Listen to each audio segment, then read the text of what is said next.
Hola amigos! За следующие 2 дня мне нужно добраться до парка Торрес-дель-Пайне, возможно, самого красивого парка Патагонии. А как же Ушуайя? Еще вечером я узнал, что туров по каналу Бигля утром не будет из-за ветра.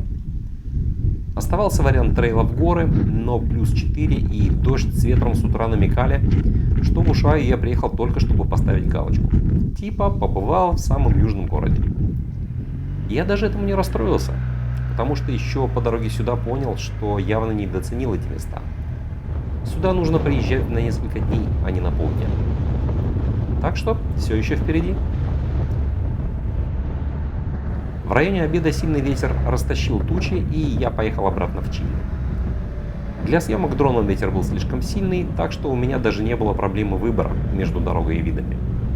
Я просто ловил чувство драйва от мотопроезда через перевал со всеми его затяжными поворотами и хорошим асфальтом.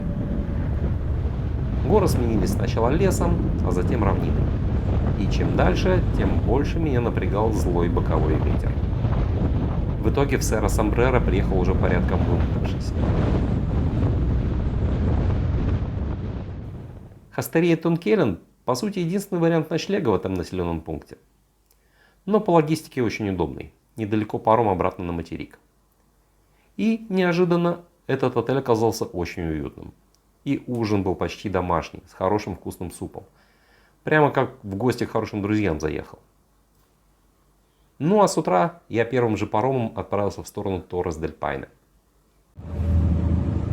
И вновь паром. Причем приехал на паром одним из последних. Паром следует из Баги-Азуль. Пересекаем Магелланов пролив в самом узком его месте. Но я и не спешил. Времени было достаточно, а гнать это лишний расход бенза. Я же решил не заправляться 93-м Серра-Сомбреро, а доехать до следующей заправки. Ну что, приключения начинаются. Я хз где здесь на шоссе. Здесь вот такая есть заправочка, на которой оказалось, что нет бензина, хз как будет. У меня запас хода 20 километров, а до следующей заправки 100 километров. Поэтому мне сейчас придется искать кого-нибудь, кто бы смог мне отлить 95-го литров 5. Вот такая веселуха.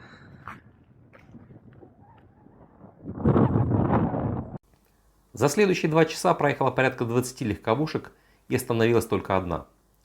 Но проблему это не решило. Запасной канистры у ребят не было, а отлить из бензобака никак. Пробовали это еще с работником заправки, где не было бенза. Но затем случилось чудо. На заправку неожиданно приехал бензовоз. Причем, когда я спрашивал парня с заправки, он даже не смог гарантировать, что бензовоз приедет сегодня. В общем, повезло так повезло. Правда, со слов заправщика, по крайней мере, возникла проблема с заправочным оборудованием. Так что заправлять мод пришлось из ведра. И это не шутка. Сам лил бенз из ведра, пока водитель бензовоза держал воронку, сделанную из бутылки. Пока происходила вся эта история с веселым пит-стопом, ветер вновь разогнал тучи и вышло солнце. И все было бы отлично, но после поворота на север ветер стал опять боковым и немного раздражающим. Спасали виды патагонской пустыни вокруг. Но после Пуэрто-Наталес, кстати, довольно симпатичный городок, ветер стал слабее, и я въезжал в горную местность.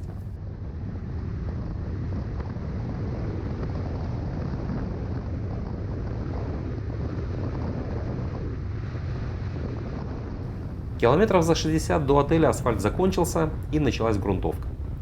Но темп упал сильно совсем не из-за этого, а из-за видов вокруг. Остановился, сделал фото, только поехал дальше, опять площадка с еще более крутым видом. И так до самого отеля. А километра за 3 до места дорога ушла резко наверх, и внезапно оттуда открылся обалденный вид на группу вершин Пайнхорнс и долину внизу с какой-то деревушкой. И тут до меня дошло, что мой Конкашкин лодж как раз в этой деревушке.